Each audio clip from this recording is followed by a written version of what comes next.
Hey there, today I'll be showing you on how to make checklists in Google Docs, and here is how. In essence, checklists are lists with bullets, but you can check a bullet to indicate that it contains a task list or to-do list.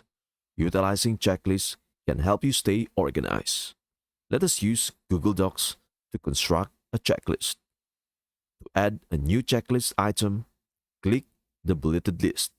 Drop down the menu. Select the upper right option with the boxes. Type the list and hit enter. To mark an item as completed, click in the checklist column until all the boxes are checked.